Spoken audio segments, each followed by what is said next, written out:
Welcome to Kenton's videos. Enjoy the video. In this video, I will explain how to set up Bluetooth in your Volkswagen Jetta. First, make sure your Jetta's ignition is on and the radio is powered up. Next, grab your mobile device and activate its Bluetooth feature, ensuring it's discoverable.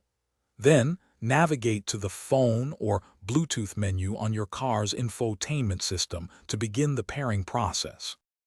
Once in the Bluetooth menu, you'll want to select an option like Search for New Device or Add Device on your Jetta's screen.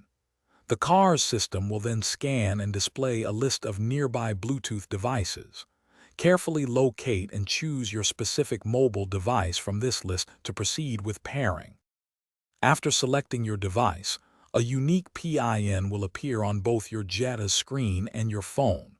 It's crucial to compare these two numbers to ensure they match exactly. Once confirmed, accept the pairing request on both your car and your mobile device.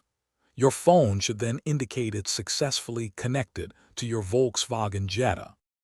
With your device connected, you can now enjoy hands-free calls and stream your favorite audio directly through your Jetta speakers.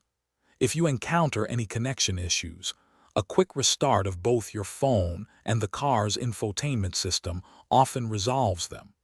Remember, you can usually pair up to 4 devices, but only one can be actively connected at any given moment. Thanks for watching. Consider subscribing if we helped you.